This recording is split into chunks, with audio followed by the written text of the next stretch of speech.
Hi there, AJ here. Good to see you again this week for a video.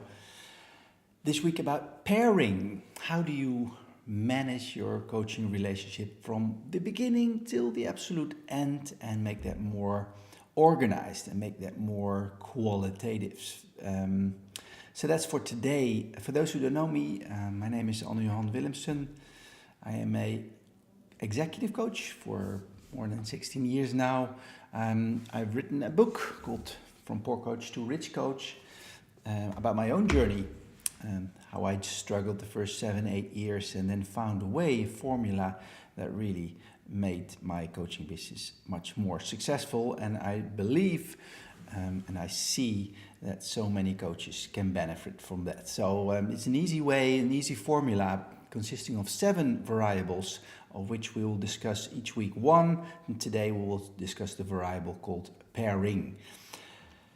All right, today the subject it will be how can you extend and strengthen the coaching partnership with your client. And I already know that a lot will say, my coaching relationship already is really good.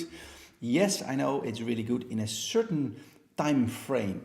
But I have noticed and found out myself that you can really extend the time frame and make it solid and strong throughout the whole lifetime. And the interesting part here is selling coaching services is something else as selling potatoes or sandwiches. It really is about trust. So building up a relationship in the beginning really is hard in coaching. So once you have a relationship, it's so much more beneficial to get more out of it, strengthen it throughout the whole lifetime and make it longer than you normally do. What I mean by that, I will try to write down in, let me see here on my iPad. What I used to do in the beginning when I was a coach, the first 7 or 8 years, I had a contact at a moment number 1, a client called me and we had a short chat on the phone, and then I invited the client at my office, or at that time was in my house. I met him or her and explained what I did, and at the end of the session I offered a coaching program.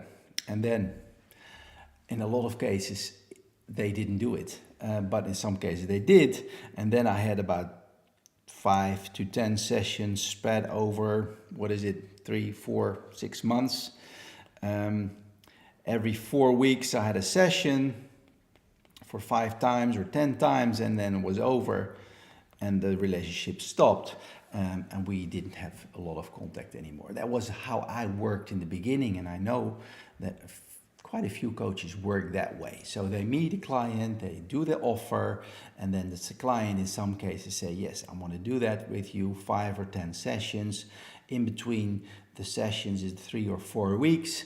And then at the end of the 10 sessions, the program stops. Well, I've noticed that you can do that so much more profound, create so much more value for your client by really managing the relationship a little bit more solid. Overall, what I see coaches doing, and I did myself, is I go too fast in the beginning and I go too slow once the relationship has started. So you offer too fast what you have to offer, and then in a lot of cases the trust is not strong enough yet for a client to say yes.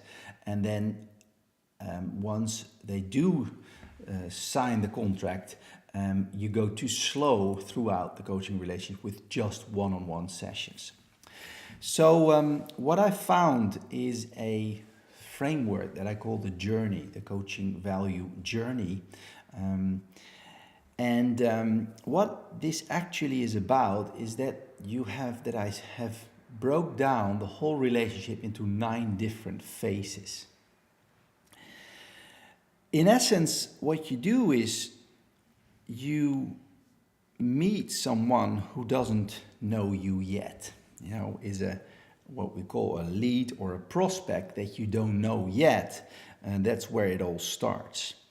And what you do throughout the lifetime, you want to create a client that is so enthusiastic, so much your fan, that he or she starts to talk about you all the time and sending you new clients, right? Word of mouth. That's what you want to do. But in between these two different stages, from beginning to end, there's a lot of things going on. And that I worked out into the different phases. It's not fully that I did it.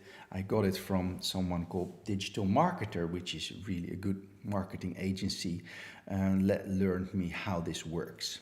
Okay, let me very briefly explain to you how this is split up and how this is built up.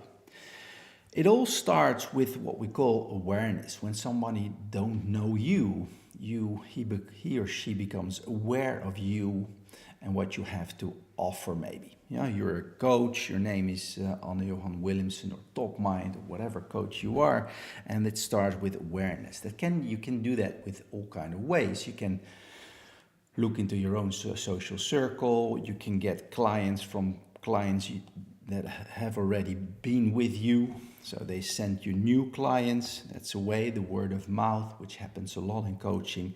That's what we call the awareness phase. From there, clients know you, but nothing happens. Just by knowing you, they don't decide to work with you yet. By far not yet. So they first you want to have them more engaged. They have to be kind of becoming a little curious, asking you questions, liking your posts or whatever. They have to put activity into the relationship in order to see and qualify if they are the right leads to work with. That's what we call engaging. And I don't go into the different plans per phase. I just want to explain you the journey. If you want me to help you make this into a plan, then let me know. We can schedule a strategy session so I can help you work this out for yourself. But I'm just going to explain you the highlights of the structure itself. So then you get engaged, people get engaged, and then you want them to what we call subscribe. You want their details, their names, their email addresses, maybe their phone numbers, in order to be able to communicate with them, right? That's what we call subscribe. They have to subscribe on your list so you can start communicating with them. Well, this phase, these first three phases actually, this level is what we call the level of prospects or leads. And there you don't have clients yet, it costs you money to communicate with them, but you build them up into what we call a list so you can start communicating with them. Then the next level is the level of where leads turn into clients, and the first stage there is what we call convert. So once you have people on your list, that can be in your phone, it can be in your marketing program, that can be in any form of list, you start to communicate with them, and what you want to do is that they show you a little bit of commitment. Commitment can be in terms of money, it can be in terms of time. For example, that can be a free coaching session, that can be a workshop, that can be a small trial program, that can be a webinar. Whatever possible is a small commitment. You want to make that people make a small commitment to you in order to get to know you and what you have to offer, right? That's where they become clients, but not yet paying clients. First, really kind of a little bit of a trial. They want to have you to get to know you. This can be a free coaching session, again, a strategy session. This can be a webinar. This can be a trial program of a few sessions, whatever possible there. So what we call convert. Then a very interesting phase starts, because when you have converted them, you have to excite them. You have to really make them enthusiastic, because the next stage will be you will offer your main program, your what we call the core offer.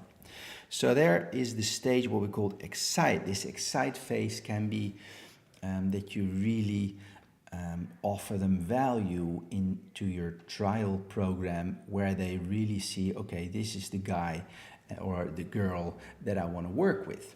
right? This is what we call excite. And then from the excite phase, if you do that well, because it's an important phase, if you do that well, you really excite and give people value, you don't have to offer them anything anymore because they will decide for themselves, I want to work with this coach, right? So in order to avoid the whole sales struggle, if you do the first 5 phases well, structurally, then you don't have to convince them anymore to work with you, because then the phase starts what we call ascend.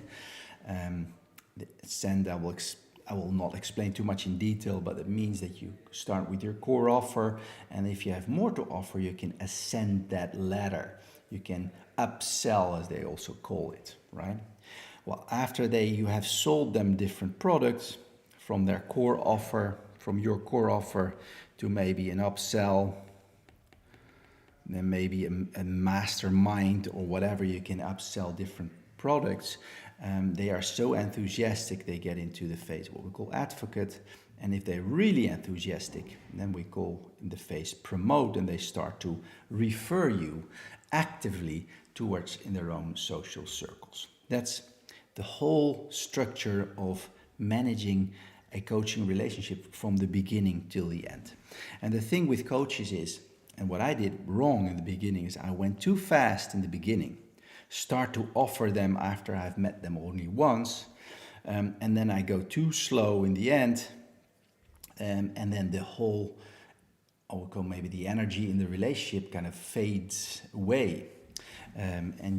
If you do this well, you do this structurally, and you have a plan for each different stage, then you can get so much more out of a coaching relationship. You can add so much more value to the lives of your clients, that you can avoid the whole marketing and sales struggle which so many coaches hate.